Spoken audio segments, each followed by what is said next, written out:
Welcome, good afternoon or good evening. Welcome to the Infrastructure and Programming Short Talk session. We'll start the talk shortly, but a few housekeeping items. If you have questions for the speakers, and we're going to run all four talks together with questions at the end, please put them in the Q&A tab.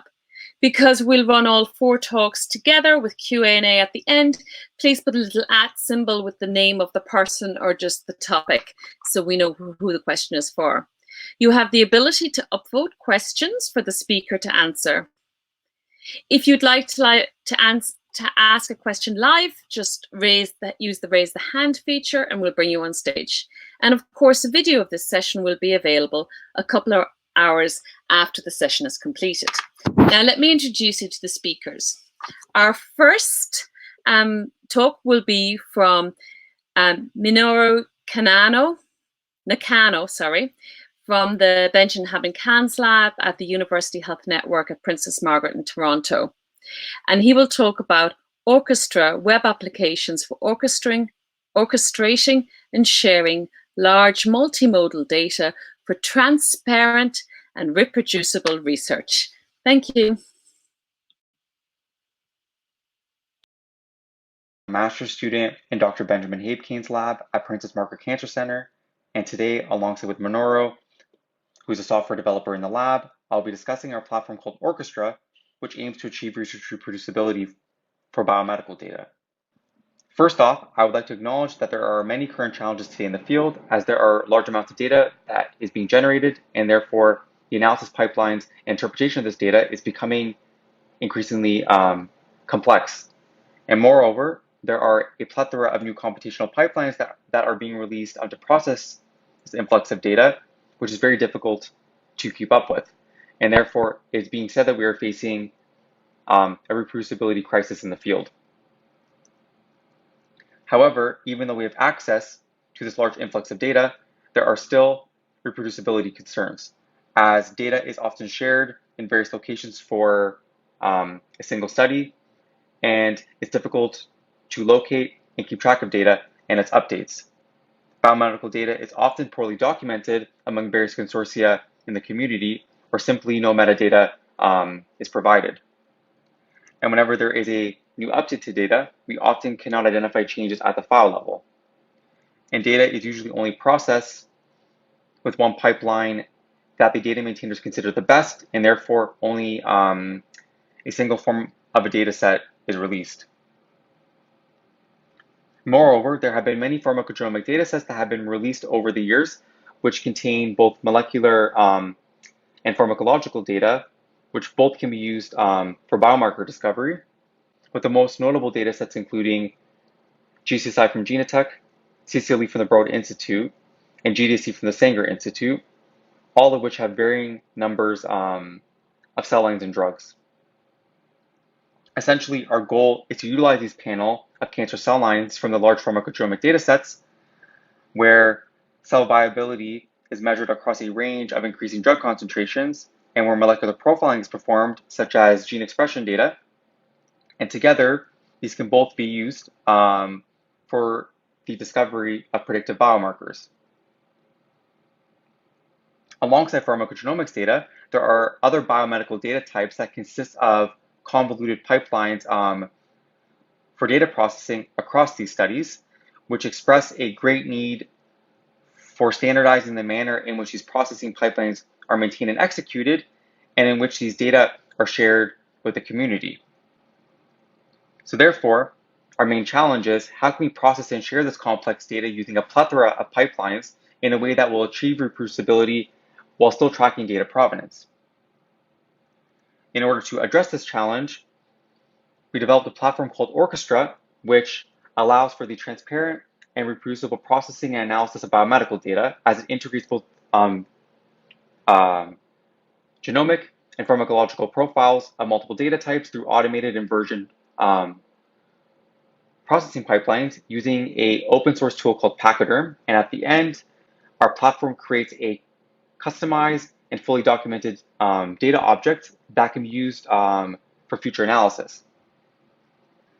Each data object has the following structure, which includes curated samples such as cell lines, treatment sensitivity data such as area above the curve, and molecular profile data such as gene expression data, all of which can be used for biomarker discovery. More specifically, our platform now hosts the following data objects, which are 7 pharmacogenomic datasets, 3 toxicogenomic datasets, 21 clinical pancreatic datasets, 1 patient-derived xenograft dataset, and 1 radiogenomics dataset. Each data object is accompanied by a biocompute object, which is a standardized record that is supported by the FDA for communicating pipelines in order to aid in the reproducibility of experiments. And this includes pipeline steps, data input and output sources, and software.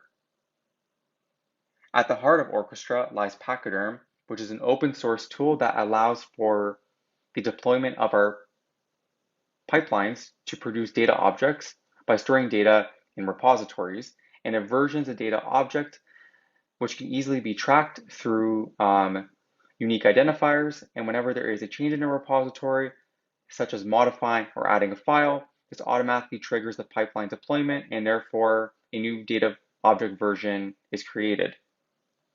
All of our raw molecular data is processed on our on-premise HPC infrastructure, which is piped into our Microsoft Azure cloud infrastructure, where Pachyderm lives and versions all of our data.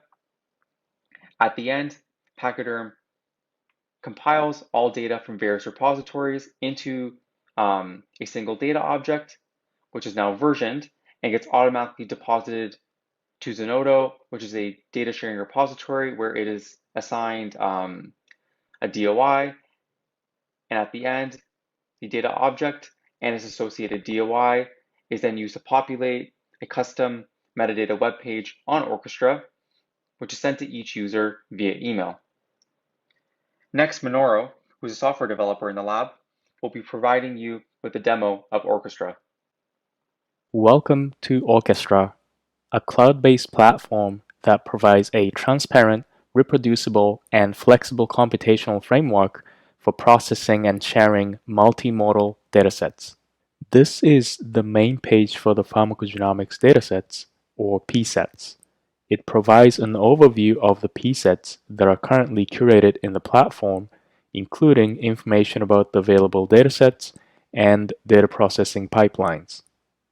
You can find a list of the latest version of PSETs that have been created by our lab in the List of Canonical PSETs page. You can view detailed information about each PSET by simply clicking on the name. A single PSET page, such as this one for CCLE 2015, provides metadata and molecular data sources used to create this PSET. You can also view information about the pipeline used to create this PSET under the Pipeline tab. You can download the PSET by simply clicking the Download button. You can also download a biocompute object representing the pipeline used to create this PSET. If you'd like to search existing PSETs or request a customized PSET, go to Search and Request page. You can search through the existing PSETs by filtering them with the PSET Parameters panel to the left. If a PSET with a desired set of parameters does not exist, you can request ORCHESTRA to generate the PSET by switching the Request PSET toggle.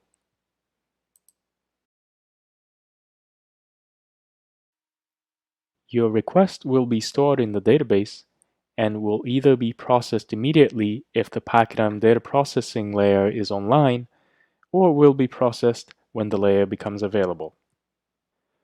Once a pipeline request is complete, you will receive an email which includes a link to the PSET page in ORCHESTRA, a link to the Zenodo page, and a link to download your PSET. If you wish to have your data processed into a curated dataset by ORCHESTRA, you can register, log into your account, and submit your own data to be processed into a curated dataset through Data Submission page.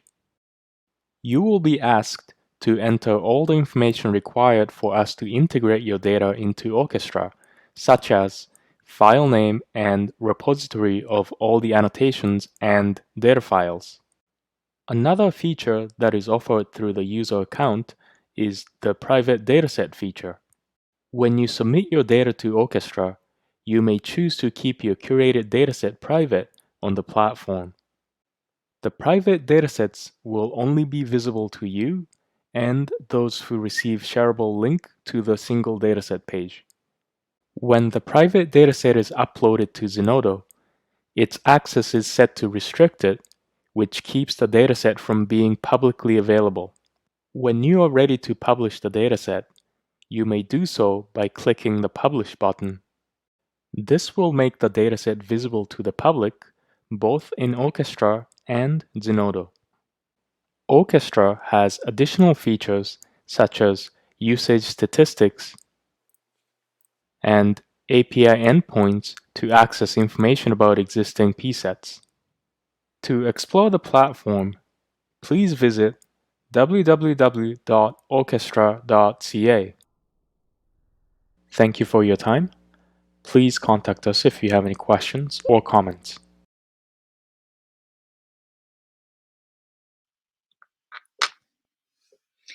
Thank you so much. That's a great resource.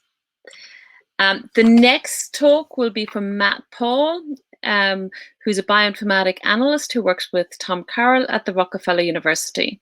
And he will talk about managing and running Conda packages through or with the Herper package. Thank you, Matt.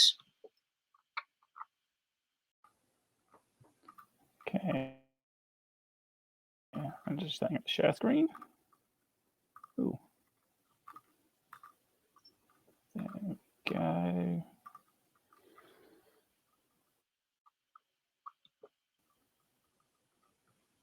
Can everyone see? Great, we can see them. Hopefully. Yeah, perfect. Great. Thanks, Matt. Cool.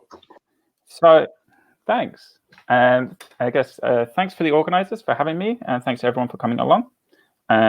So today I'm going to tell you a little about Herper, which should help people who are working with Conda to enable them to work with it within R.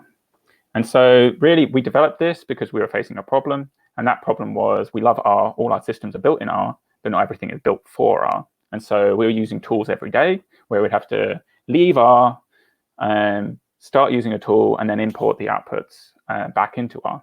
And so here's a bunch of examples, but it's very much not limited to that. And so many of these tools exist in the Conda package repository. But again, integrating and managing these workflows, even through using Conda, which does make life a little bit easier, is tough. And so to kind of help with this, we built Herper as this go-between. And so with Herper, you can set up these tools using Conda, but you're setting up on the fly within R in an R-friendly way, and allow them to be pretty disposable, yet you maintain the reproducibility. And so essentially what we're doing is installing, managing, recording, and running what tools you can have in Conda, all from within R. And so I'm going to run you through a couple quick commands that we use and some of the functions that we have within Herper. And so first off, you're going to want to install tools. So first off, before that, you have to install Herper. It's a bioconductor package, so you just can use BioC Manager. You can load it in, and then you can use the function install Conda tools. And so with this, you just need to supply the tool that you want to install. In this case, I'm demoing Salmon. And you tell it what environment you want to install it in. And so Conda works with different environments. So we often set up different environments for our different workflows. And that helps reduce conflicts between the different tools and packages. And so in this case, it's returning back where it's installed it. And it really is that simple. As you may have noticed, we actually, it returns where it's installed it. In the default, it's installing it to where you have the Conda associated with Reticulate. But if you're already using Conda or you want to have more control, you can supply the path to mini-Conda argument, and that will give you a control to specify exactly where you want to install your Conda and the environments, or where you want to, which Conda you want to use. And so then once you've installed a tool, you want to be able to run it. And so to use this, we use the with R system.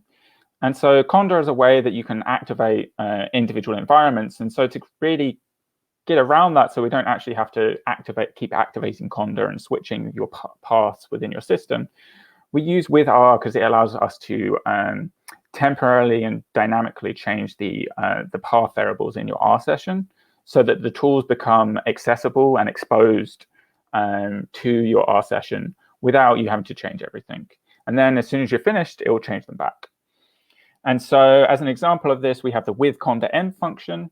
And all you have to do is supply the new environment that you want to engage. So in this case, we're going to use our RNA-seq environment that we created. We're providing it the path to the Conda that it's in. And then we give it the code that we want to run. And so in this case, because we have this tool, Salmon, that's installed, we're going to give it a system command to run Salmon. And we're going to say we want to use the -h argument. So this is bringing up Salmon's help. And you can see it runs fine. It prints it all back in your R session. And then as soon as it's finished with this function, all the paths are reestablished that you originally had. And so the next functionality is using the local. And so sometimes it's annoying to have to wrap everything up in this into this function. And so you might be doing a longer, more sustained piece of analysis. And so you can use the local Conda env. And so what this will do is for that rest of that R session, that environment will be engaged. And so you can then have these separate, again, we do the same system call, but it's not wrapped in the function anymore. And so it still runs, but for the rest of the R session, you'll have that Conda environment accessible to your R session. And so beyond this, we have some, that's the kind of the core functionality of Herper. But beyond this, we have a lot of extra little pieces which we think are nice. We actually started to develop this to address system requirements within R packages. And lots of bioconductor packages have external dependencies. And for new packages, there's a recommended way to handle this through the Basilisk package, which is really a nice way of consistent management of Conda under the hood between your bioconductor tools through BioC Manager. But many packages predate this. And so this is just an example of some of the tools that are commonly and required as system requirements for bioconductor tools. And so we have an additional function called install Conda sysrex. And what that does, it reads what is listed in the system requirements of a description file and then installs it. And so to kind of demonstrate that, we have this package clipflexr, which was developed by Catherine Rosen-Gagnon in collaboration with our team. And it's a full workflow for clip data analysis, but in R. And it has a ton of external dependencies that you can see listed here, including SAMTools and FastX. And so for those interested in clipflexr, Catherine did a talk on Wednesday, so you should go check that out. But what you can see here is with just one line of code, we can install everything that's required just by pointing towards the package. And so the last part I really want to touch on is reproducibility. And so a really important cornerstone of what we're doing is making sure that we have good reproducibility. And so this is built into Conda and the way that Conda works through the Conda import-export functions. And so we wrap those up with export Conda env. And what that does is it produces a YAML file. And this YAML file contains all of the essential information about the packages, their versions, where they're installed from. And so you can easily distribute these or revisit them at a later time, even if you've got rid of that instance of Conda. And then you can come back and import it, or someone else can import it. And so the YAML files have a very standardized format. So even if you're using Herper, you can import from a different source. For example, if you've been working directly with Conda, you have a YAML from there. Or you've got RENV, and that's working. You have a Conda working with your RENV setup. Or if you want to create it manually, it's actually a nice way to create if you have a lot of tools that you want to install all at once, and you have maybe some versions that you specifically care about. And so then the last thing about reproducibility is that when we're working in R, often we want to tie what we're doing and the code and the results directly to the session information. And so we use session info quite often to print at the end what packages we've used in that session. And so to kind of be the counterpoint to this, we have list Conda packages. And so with this, you just need to give it the environment that you've been using in your analysis. You can chuck this at the end of your report, and it will list out everything that was installed in that environment. And so that means your result, the report that you produced, will have all the information about what went into this. Okay, so that's really all the functionality I'm going to talk about. What we really like about Herper, and then to summarize really, is it gives you access to all these new tools without having to leave R. A lot of us are using Conda already, but this just really streamlines that entire process. It gives you very specific control over Conda and the way it installs, the environments, and things like that. And we find that we've been using it a lot. It makes it super easy to maintain that reproducibility and integrate into both, whether you're working on pipelines or whether you're doing this kind of interactive analysis. What we're working on next is overcoming some of the Conda limitations. Conda is not perfect. It struggles with several different things. One example is Perl libraries. There's a bunch of different Perl libraries it struggles to find the paths for. And so we're actually trying to overcome that with Herper to kind of get around some of these limitations. We also want to speed it up. If you want to install lots and lots of stuff all at once, then you can use, we're trying to use Mamba instead, which is a C++ implementation of Conda. And lastly, we've been starting to, which is probably the thing we're most excited about, is we're building workflows with targets. And so for those of you unfamiliar with targets, it's the successor to Drake. It allows you to build workflows together. So just to give you a quick teaser of that, we have these 3 functions here that are completely dependent on Herper to run, but it's all within R. And so then these are allowed to build your salmon install, build the index and the quant file, as long as you provided these inputs of the FASTQ and the genome FASTA. So that's where we're going. And so hopefully there's going to be some more active development on this. And so lastly, I just need to thank all my the people who've been working on this with me. And so that will be Doug and Tom. And also we had really good contributions from Catherine as we tried to get it working for her package ClipFlexR. And so if you go to these links, you can check out the pages associated with them. Thanks very much for listening. And I look forward to some questions. Thanks, Matt. There's been a lot of questions.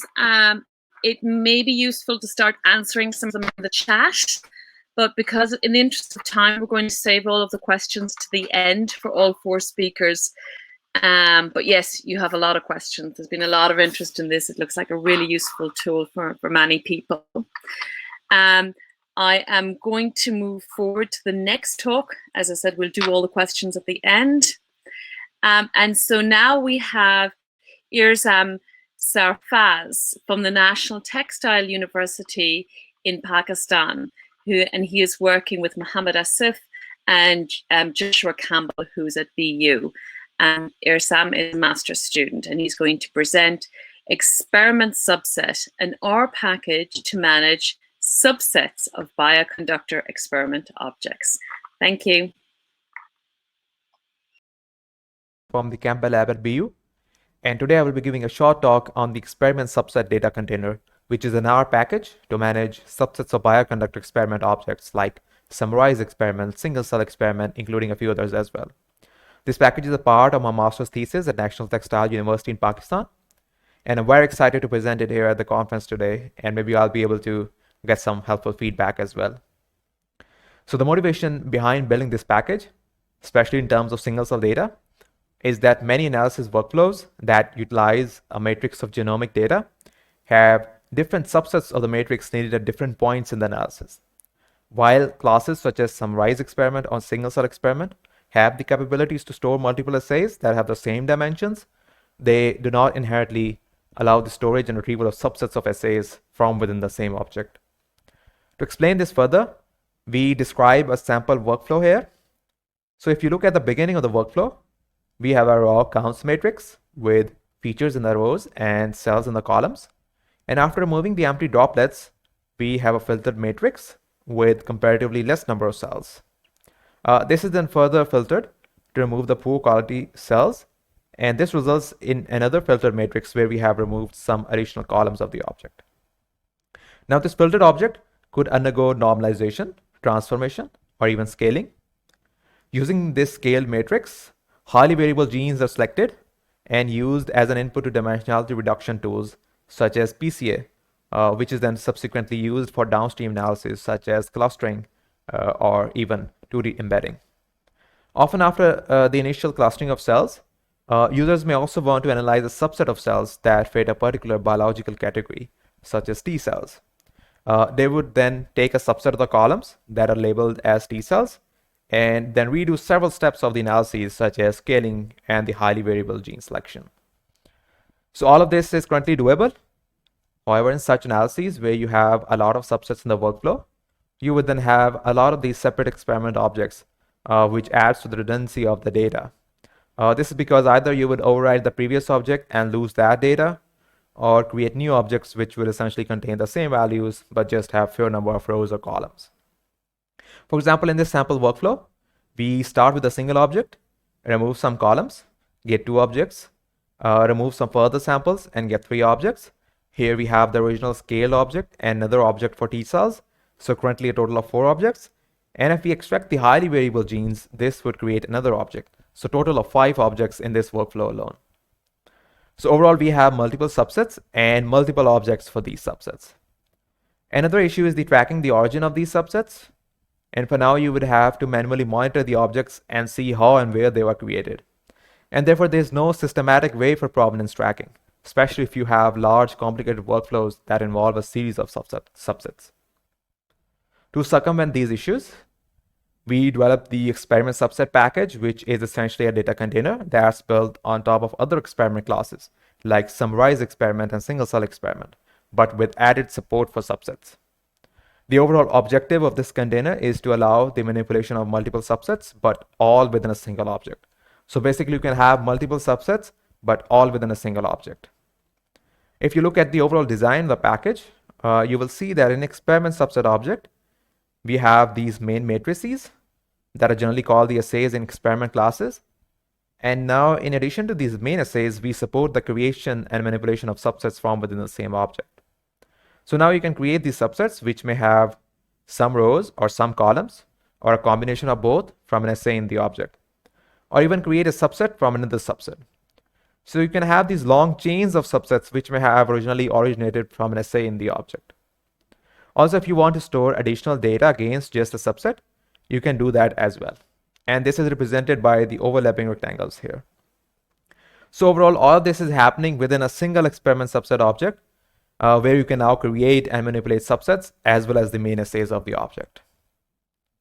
And because the experiment subset is built directly on top of the other experiment classes, we make storing the subsets very simple. That is, we store everything against a subset in an additional subset slot that we have added to our experiment subset class. This includes subset name, row and column indices that are part of the subset from the parent assay, as well as the name of the parent assay from the overall object. That enables us to keep track of the parent of the subset, and this helps us in provenance tracking. Storing just the indices of the rows and columns that are part of the subset instead of storing the actual data values helps us in saving memory in terms of the object size. However, if there's additional subset specific data that must be stored against a particular subset, we have this internal assay slot where this can be stored as well. For example, if one wants to transform a subset specific data or compute and store back reduced dimensions against just a subset, they can do that as well. Lastly, we have also overridden the methods available with experiment classes and added subset support to them, just by adding an additional parameter called subset name. So if this is added to any of the methods from the experiment classes, the function would perform the same functionality of the method, but this time against a subset. For example, one could set or get call data to or from a subset by specifying the name of the subset. So this approach is consistent throughout all of the methods of the experiment classes. So you can use other methods as well with subsets, such as reduced ems, row data, call names, row names, and so on. Apart from these inherited methods, we have also created our own subset-specific methods to create and manipulate subsets, and more information about these methods and the other overridden methods can be found in the package vignette on Bioconductor. So based on this implementation, we have been able to provide data provenance. So basically, one can keep track of the origin of the data throughout the analysis workflow. And this can be particularly very helpful in large, complicated workflows. To demonstrate this, we ran a very simple sample workflow just to illustrate the usefulness of the package in such a scenario. So if you look at the figure, we begin by loading a sample PBMC data and use the counts assay from this data set. Then we compute very general quality control matrix, and based on column sums, we remove some low quality samples. And this is the point where we create a subset within the same object, which just has less number of columns now. Then we use this filtered cells matrix, perform normalization on it, and in this case we get new data values and we store them back into the same object. Then we run a feature selection algorithm and compute and select the topmost variable genes. And this is another instance where we create a subset and store it back into the same object. And finally, we use this subset of variable genes to compute PCA and store the results back into the reduced dim slot of just this particular one subset.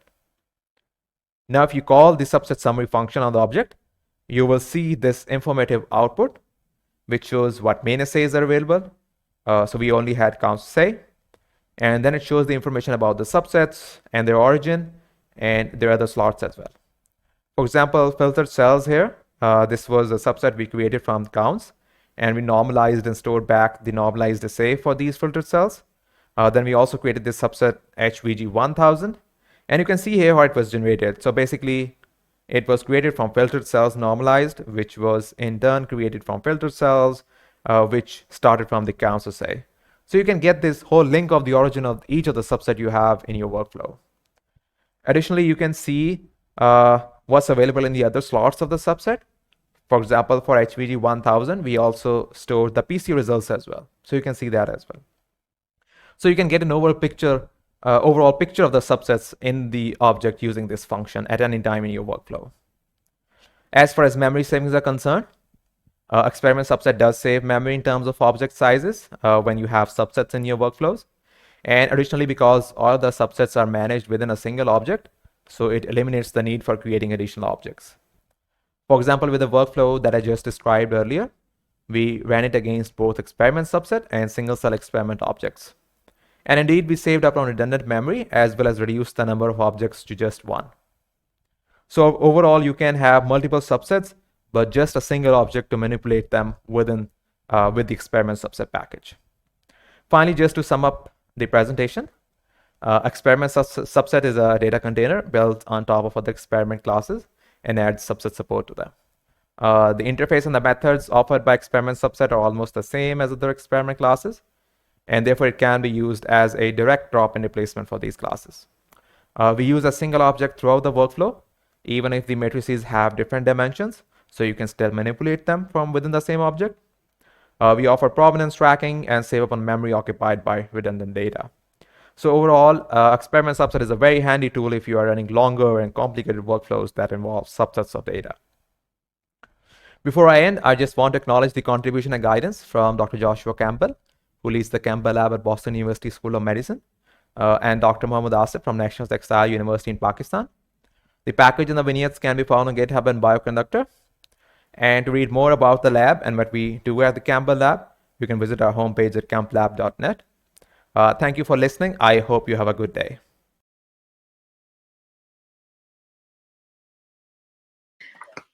Thanks a million for that contribution to Bioconductor.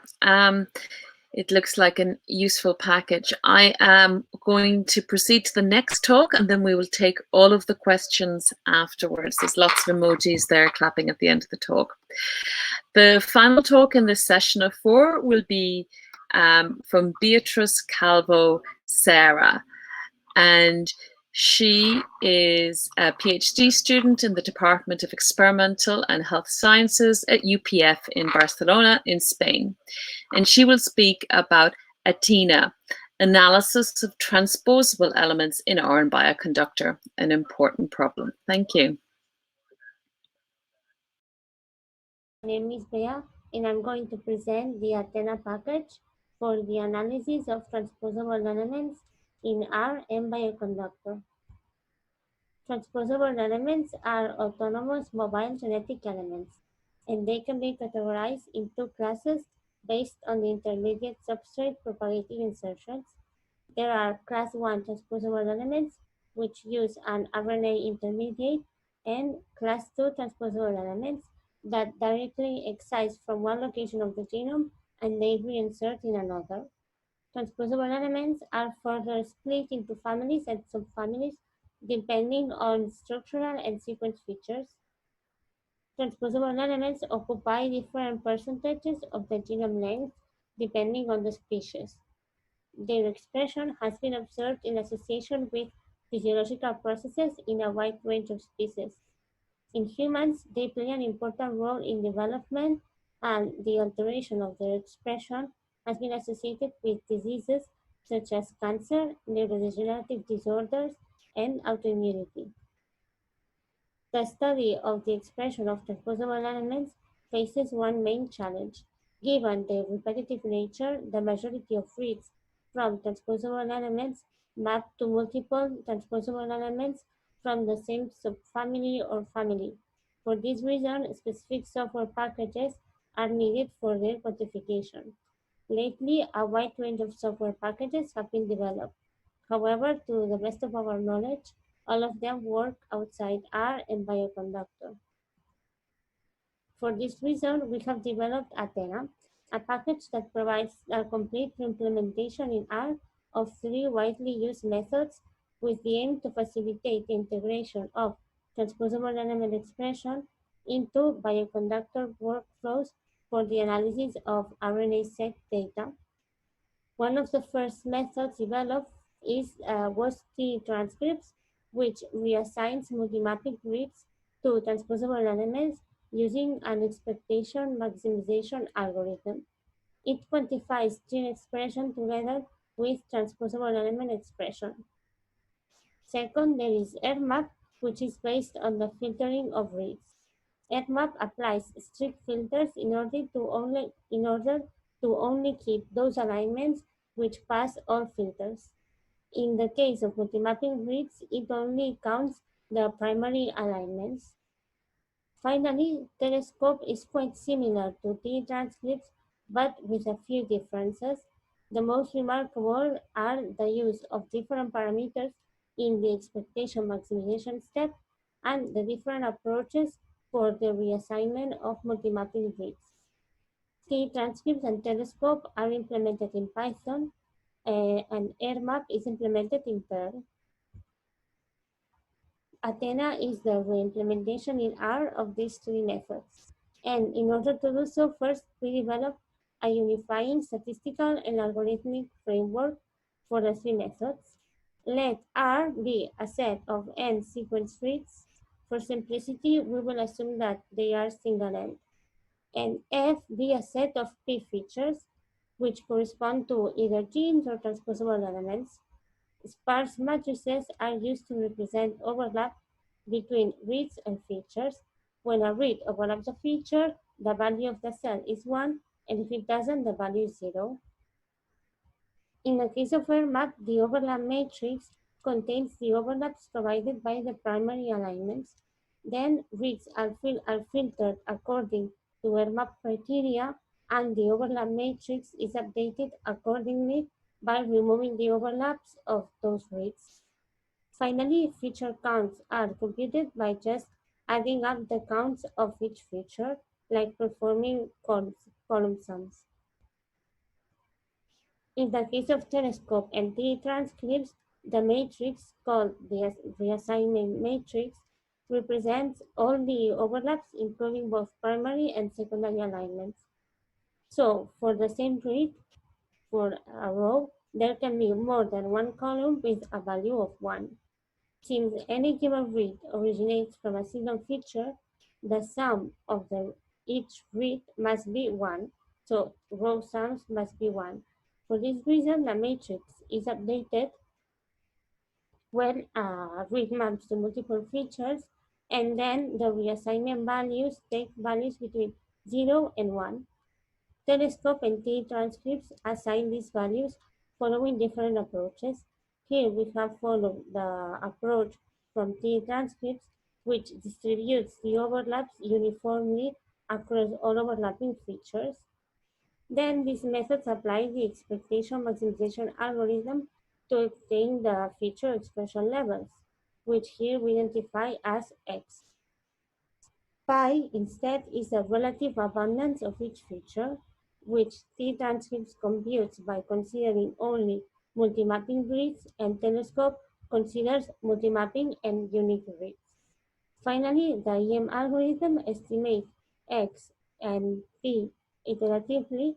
First, X is estimated from P, and then P is estimated from X, and then again X from P until convergence of the EM algorithm.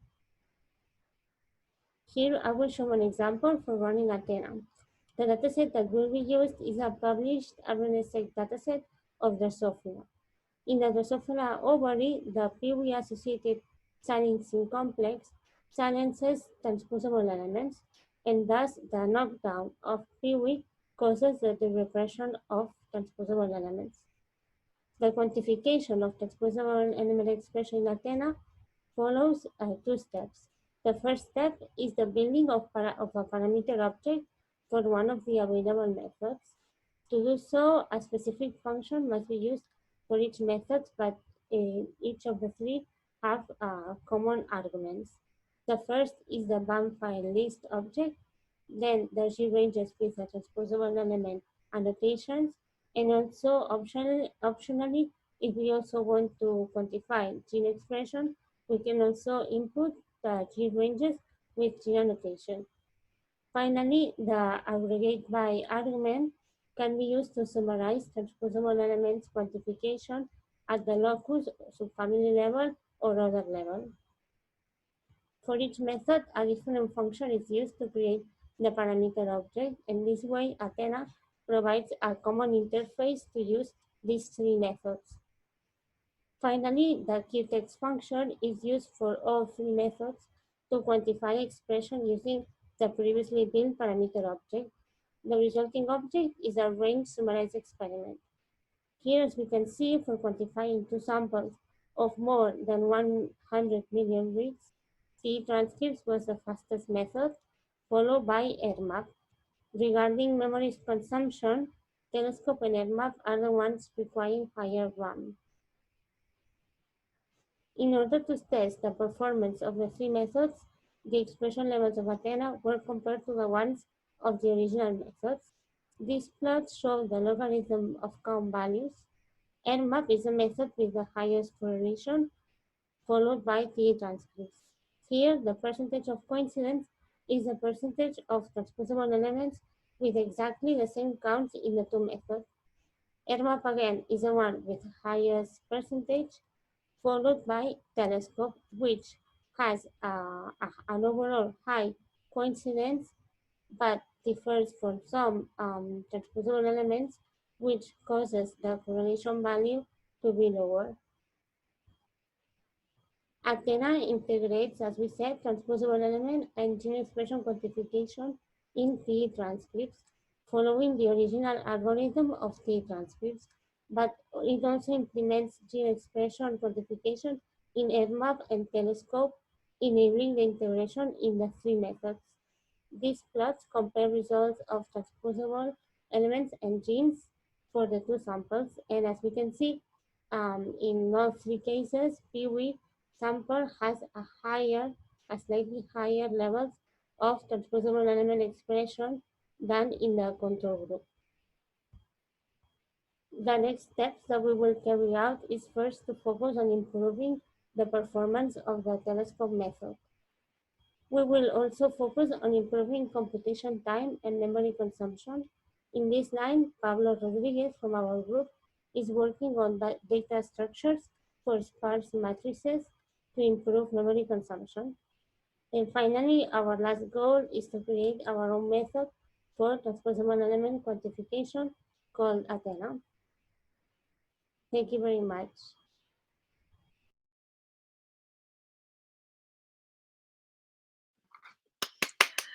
Thanks everyone for a lot of talks. There's been a lot of great talks, and there have been a lot of questions. I know many people have been asking questions on the Q&A, and other people have been upvoting them, and some of these have been answered in the chat, but if it was something that was highly upvoted, I'm still going to ask the question. Which was, Matt, there are several questions with regard to the functionality of Herper and whether it works on different platforms. So the first one is, does it work with pip? And the second is, does it support existing local Conda environments after you've run a series of commands? And there was a couple, and then there was another one about on Windows. So you can just talk a little bit about what it supports and what platforms it can be run on. Yeah, so it's really, we've built it so it works on all operating systems, but it is limited by what's available on Conda. So Conda is a little bit weaker with Windows because a lot of people don't build their tools to work on Windows. But if it's available, it will work. As far as pip, I said in the chat, Tom Carroll, who worked on the package, he has tried it out with pip a bunch. We don't understand it fully and have done robust testing of it, like we have with some of the other functionality. So go ahead, give it a try, but I'm not sure we can fully guarantee it won't do something about that. And then lastly, with the local Conda env, it's completely built on the with our package, and so it uses on exit commands to reestablish everything once it's done. And so it should once you're done with it and you exit, it should reestablish everything.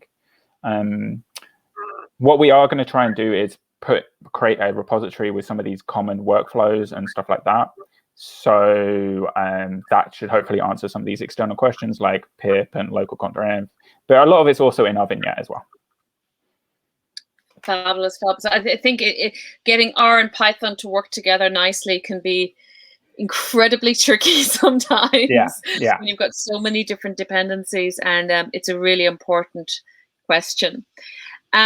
Beatrice, actually, one of the questions I asked has been upvoted a few times, so I'm going to ask it, which is, does the Athena tool include partial transposable elements? And part of it, I was thinking of some of the Herv elements where you may not have the full gene, you just have part of the element, but it still may be functional.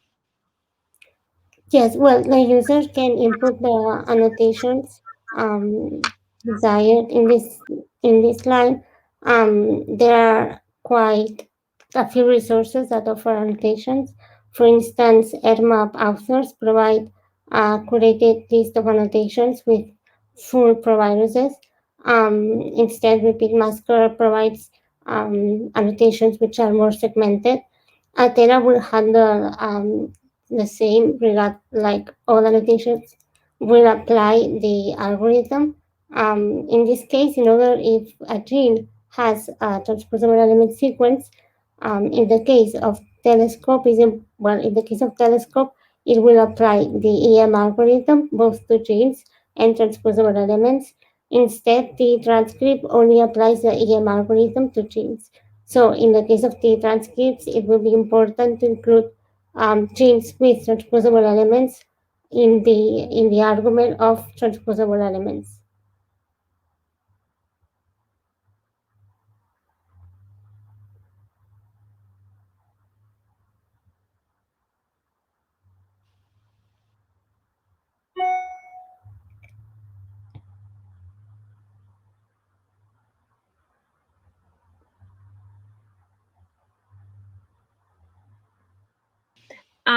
Can you discuss the advantages of experiment subset compared to delayed array when managing data subsets? So I think the issue here is that experiment subset works on an object level, and delayed array works underneath that. So I think both are not comparable, but delayed array can be used with experiment subset objects. So when you are storing matrices, you could use dense matrix, sparse matrix, or delayed array. That's up to you. So that if something that's working with other experiment classes like single cell experiment or summarize experiment, we don't put any restriction or limitation on that. You could still use that with experiment subset as well. Cool. Orchestra. There was a question here about Orchestra that a couple of people upvoted, which is about, can institutions create their own private curated resources published to the institution rather than to public within the Orchestra platform? Yes, so that can be possible if the institution can deploy a version of Orchestra to their on-premise server space or their own cloud resource. The version that we maintain, which can be accessed through our web applications, there is currently no an option for the users to choose which repository the curated data is going to be uploaded, but they can easily be configured if they choose to deploy their own version of the platform. And I presume that can work on the command line rather than on a web interface at that point. Yes, exactly. So each layer of the platform can be deployed separately. So yeah, you don't need to deploy the web application layer and the data processing layer, for example. It can just, you can just deploy one layer. Cool. Matt, there was questions about speed. So if there's any difference in speed when running the program from ours to comparing running a terminal inside the Conda environment. Yes. When we're running a single cell, we need all the speed we can get. Yeah, there definitely will be, because you're having to just pass a system command out of R into terminal. But then it's in the hands of terminal on the command line. So it shouldn't really slow you down that much. And I'd say the real speed impact of Herper is the fact that you can control everything within R. You don't have to switch gears and go out. You don't have to pass it through different shell scripts or anything like that. It just simplifies your workflow. And so potentially you might lose some nanoseconds passing it out, but really you're gaining through just the workflow. And Beatrice, there was another question here about Athena from Ravina. Sorry, I haven't been saying who's been giving the question, who's been asking the questions, and I don't know how to put them up on the screen, so I'm sorry about that. I'm curious to know how to differentiate genes from transposable elements. Yes, well, there are different arguments for the gene annotations and transposable element annotations. So it's the user deciding which is which.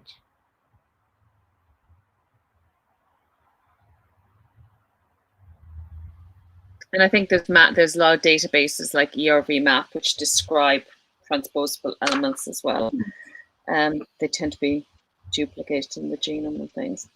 Okay, I think in the interest of time and to move on to the next session, we need to wrap up. I think there were a couple of other questions there just about possibly about Herper.